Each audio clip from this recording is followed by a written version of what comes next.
चलिए दोस्तों, मैं लेके आया हूँ आपके लिए एक मोस्ट इंपोर्टेंट स्पेशल सीरीज, जिसमें मैं आपको बताऊंगा कि कौन कौन से क्वेश्चन हैं जो बोर्ड में 8 साल रिपीट किए जा रहे हैं या बोर्ड में 1 साल या 2 साल छोड़कर रिपीट किए जा रहे हैं।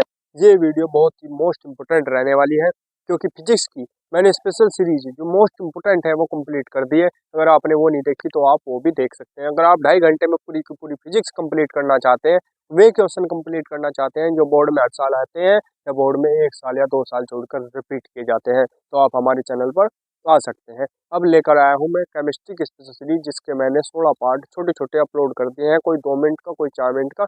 मुश्किल से 1 घंटे में मैंने फर्स्ट बुक पूरी कर दी थी। अभी ये 1 घंटे में सेकंड बुक भी मैं पूरी कर दूंगा। तो चलिए स्टार्ट करते हैं। क्या है? पार्ट 17। 17 क्या है? पार्ट 17 क्वेश्चन क्या है? प्रयोगशाला में फिनोल बनाने की विधि का रासायनिक समीकरण द्वारा वर्णन कीजिए तथा निम्न अभिक्रिया के समीकरण लिखिए। कौन से? रीमर टीबेन अभिक्रिया। नंबर 2 कोल्बे अभिक्रिया।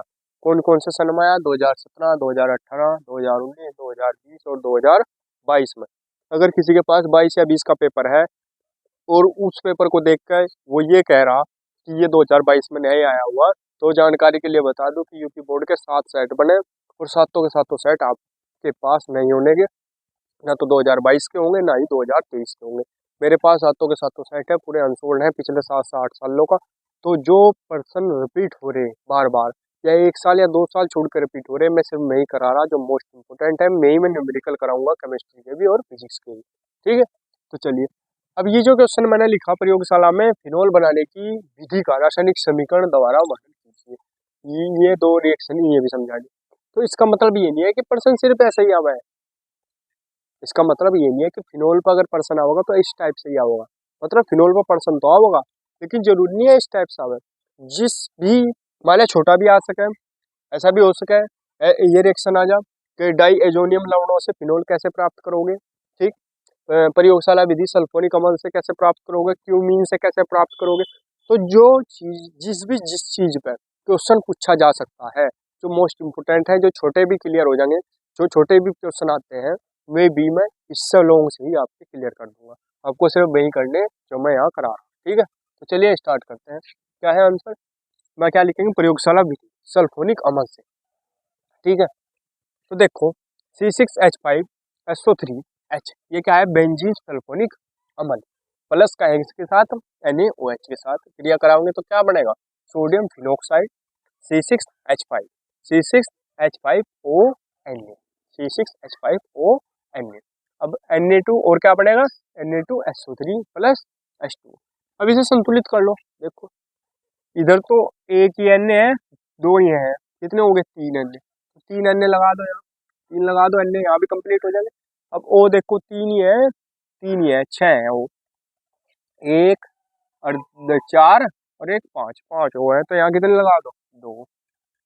तो देखो अब H भी देख लो, 3 H ही है और एक H ही है, 3 और 1 4, 4 और 5 9, 5 और 4 9। तो यहाँ सब कंप्लीट हो गया, ये होगी संतुलित।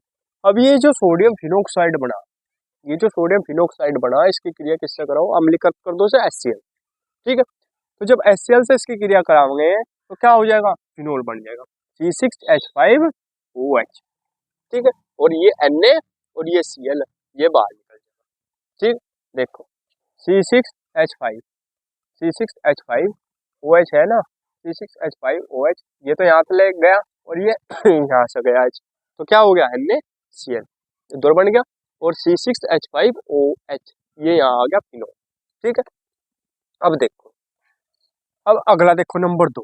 नंबर 2 क्या है? डाईएजोनियम लवणों से। डाईएजोनियम लवणों से कैसे बनाओगे? ये है बेंजीन डाईएजोनियम क्लोराइड। ठीक है, प्लस का आंसर H2O से, और गर्म कर देंगे। ठीक है, तो क्या बन जाएगा हमारे पास? फिनोल बन जाएगा N2 और प्लस HCl। ठीक है, इसे गर्म करना, और ज़्यादा मतलब थ्योरी लिखी हुई हो बुक में, उससे ज़्यादा लिखने की जरूरत नहीं। जहाँ यूज करने की जरूरत है वहाँ मैं बता दूंगा कि वहाँ ये लिखनी। जैसे मैंने क्यूमीन वाले में लिखी, इसके लिखे बिना काम नहीं चला था। और नंबर 3 है क्यूमीन से। अब क्या करेंगे? क्यूमीन को 408 केल्विन पर उत्प्रेरक की उपस्थिति में वायुमंडलीय O2 द्वारा क्यूमीन हाइड्रोपेरोक्साइड में परिवर्तित किया जाता है। यह क्यूमीन हाइड्रोपेरोक्साइड तनु H2SO4 द्वारा अपघटन पर क्या देता है? फिनोल देता है। ठीक है, बहुत ज्यादा बार प्रश्न आया हुआ क्यूमीन का, डायोजेनियम लवणों का, प्रयोगशाला का तो आता ही है। तीनों मोस्ट इंपोर्टेंट है। क्लोरोबेंजीन से फिनोल भी है, वो क्लोरोबेंजीन जब हमने बनाई थी उसमें भी बताया था, क्लोरोबेंजीन का जब क्वेश्चन कराया था वो रह जाएगी। अभी यहाँ तक लिख लो, फिर इसे पूरा साफ कर दूंगा मैं, तो इसकी रिएक्शन भी लिख दूंगा आपका, ठीक है। स्क्रीनशॉट ले लो फटाफट। चलिए दोस्तों देखते हैं आगे। यहाँ तक तो हो गया था क्यूमीन से। क्यूमीन को क्या लिखेंगे, क्यूमीन को, एक क्यूमीन है, क्यूमीन को 408 केल्विन पर उत्प्रेरक की उपस्थिति में, उत्प्रेरक की उपस्थिति में O2 है, वायुमंडलीय O2 द्वारा क्यूमीन हाइड्रोपेरोक्साइड में परिवर्तित किया जाता है। इसमें परिवर्तित किया जा, क्यूमीन हाइड्रोपेरोक्साइड में परिवर्तित किया जाता है। यह क्यूमीन हाइड्रोपेरोक्साइड तनु H2SO4 द्वारा, ठीक, अपघटन पर फिनोल देता है। अपघटन पर क्या देते हैं, फिनोल देते हैं, और प्लस क्या बन जा, एसीटोन, ठीक है, CH3। अब आ जाओ नंबर 4, क्लोरोबेंजीन से। क्लोरोबेंजीन से फिनोल बनना है, वहां भी बनवा रखी क्लोरोबेंजीन वाले में, सेम वही रिएक्शन है। यह है क्लोरोबेंजीन प्लस NaOH, तो क्या हो जाएगा, ये फिनोल बन जाएगी और NaCl बाहर आ जाएगा, ठीक है। तो इसका स्क्रीनशॉट ले लो। फिर जो मोस्ट इंपोर्टेंट रिएक्शन है, जैसे रिमर टीमर में रेडी में करवाओगे, स्क्रीनशॉट ले लो। चलिए दोस्तों देखते हैं आगे क्या है।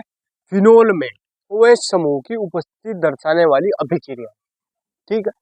तो नंबर 1 अम्लीय प्रकृति, NaOH से क्रिया, ठीक है।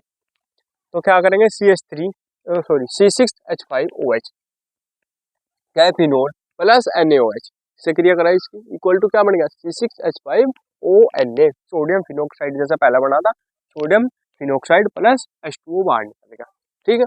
कोई दिक्कत नहीं होनी चाहिए, समझ, तो सिंपल एक्शन है, ठीक है। ONa यहाँ तक गया, देखो इसकी जो O है यो इसके Na के साथ आ गया, C6H5ONa और ये क्या बचा, HA और OHA, ठीक है, 1 2H H2O और OA है ये, H2 तो बन गया और OA, ठीक है, H2O। अब क्या होगा, अब किससे करी, Na से, फिनोल की किससे करी, Na से। अब फिनोल की जब Na से करेंगे तो क्या बनेगा, C6H5ONa और क्या निकल जाएगा बाहर, H2। अब संतुलित नहीं हुई है, संतुलित करोगे, जब संतुलित करेंगे, देखो यहाँ हम क्या लगाओ, अगर हम यहाँ 2 लगा दें, ठीक है, तो C यहाँ भी 2 लगाना पड़ेगा, ठीक है, यहाँ भी 2 लग गया, यहाँ भी 2 लग गया। अब ये 2 कितने हो गए, यहाँ Na हो गए 2, तो Na में भी 2 लगा दो। अब देखो संतुलित होगी, 6 दूनी 12 12 C, 6 दूनी 12 12 C, 5 दूनी 10 10, तो ये हो गया H और 2 ये 10 और 2 12, और ये देखो 5 दूनी 10 और 2 12 हो गए, और O देख लो 2 O ही है, और भाई 2 ही है, 4 4 O है, सॉरी 2 इधर है 2 इधर है, बराबर हो गए, बस हो गया बराबर, 2 Na है 2 Na, ठीक है। अब आ जाओ मेन रिएक्शन नंबर 2, फिनोल की रेमर टीमेन अभिक्रिया, क्या लिखेंगे इसमें, KOH तथा क्लोरोफॉर्म से क्रिया, ठीक है। इसमें ये फिनोल है प्लस क्लोरोफॉर्म से क्रिया करानी प्लस KOH से, ठीक है, इक्वल टू गर्म करेंगे सर, तो क्या बन जाएगा, सिलिसिलिक एल्डिहाइड, जिसे क्या कहेंगे मुख्य उत्पाद। और ये उसमें भी हो गया, क्या नाम लेकर, इसकी जगह क्या लिख सके हम, CCl4, ठीक है। तो कार्बन टेट्रा क्लोराइड उसमें उससे भी रिएक्शन इसे करा सके, तो वहाँ क्या पड़ेगा, सैलिसिलिक अम्ल, ठीक है, एक ही बात है। तो रेमर टीमेन अभिक्रिया ज्यादा 2 ना लिख, हमने एक ही कर दी, ठीक है, प्लस KCl और प्लस H2O, ठीक है, ये हो जाएगा। अब आ जाओ नंबर 3 पर, फिनोल से सिलिसिलिक अम्ल यानी कोलवे अभिक्रिया, ये भी मोस्ट इंपोर्टेंट अभिक्रिया है, ठीक है। तो क्या करेंगे हम, C6H5ONa, ठीक, C6H5ONa plus CO2 plus CO2 plus क्या है, CO2। अब क्या बनेगा, किसकी उपस्थिति में, 125 डिग्री सेल्सियस पे, या 125 डिग्री सेल्सियस हो और 4 से 5 वायुमंडल दाब हो, ठीक है, 4 से 5 वायुमंडल का क्या हो, दाब, ठीक है, 4 से 5 वायुमंडल दाब पर क्या करेंगे, देखो क्या बन जाएगा, ये बन जाएगा फेनिल सोडियम कार्बोनेट, OCOONA, क्या बन जाएगा, sodium sorry phenyl sodium carbonate.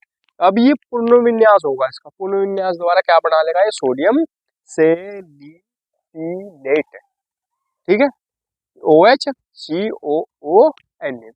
Equal two plus क्या बाहर निकल जाएगा NaCl। और ये देखो तनु HCl पर हो रही क्रिया, तो तनु HCl की उपस्थिति में ये क्या बना लेगा 2 हाइड्रोक्सी बेंजोइक अम्ल। 2 हाइड्रोक्सी बेंजोइक अम्ल भी सही बोलते हैं, जिसे क्या बोल रहे हैं सैलिसिलिक अम्ल। सैलिसिलिक अम्ल यही हमें बनाना था, या ऐसे भी आ सके फिनोल से सैलिसिलिक अम्ल या कोल्बो अभिक्रिया। मोस्ट इंपोर्टेंट रिएक्शन है, स्क्रीनशॉट ले लो इसका, आगे बढ़ेंगे फिर। ठीक है, चलिए दोस्तों देखते हैं अगला टॉपिक क्या है। नंबर 4 ग्रिग्नार्ड अभिकर्मक के साथ अभिक्रिया। फिनोल की किससे करानी, ग्रिग्नार्ड अभिकर्मक यानी मेथिल मैग्नीशियम ब्रोमाइड। ठीक है, CH3Mg Br। तो क्या बन जाएगा C6H5। देखो ये H है इसका और ये CH3 ये है। ठीक है, ये जो H है अब इसके साथ है तो क्या हो जाएगा CH4 मेथेन तो बाहर निकल जाएगा और क्या बच जाएगा C6H5O वो ये है और MgBr।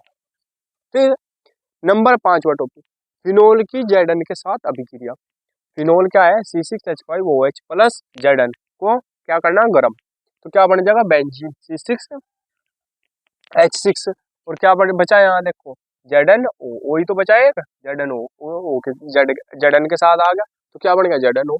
अब मेन रिएक्शन ये भी मोस्ट इंपोर्टेंट है, नंबर 6 सांद्र HNO3 तथा सांद्र H2SO4 से क्रिया यानी फिनोल से क्या करना पिकरिक अम्ल का निर्माण करना। ठीक है, तो फिनोल ही है और प्लस HNO3 के साथ प्लस क्या है सांद्र H2SO4 की उपस्थिति है, गर्म कर रहे हैं हम तो क्या बन रहा पिकरिक अम्ल। ठीक है, NO2 यहाँ लगेगा, NO2 यहाँ लगेगा, NO2 यहाँ लगेगा और OH ऊपर लगेगा, ऐसे क्या कहेंगे पिकरिक अम्ल प्लस H2O बाहर निकल गया।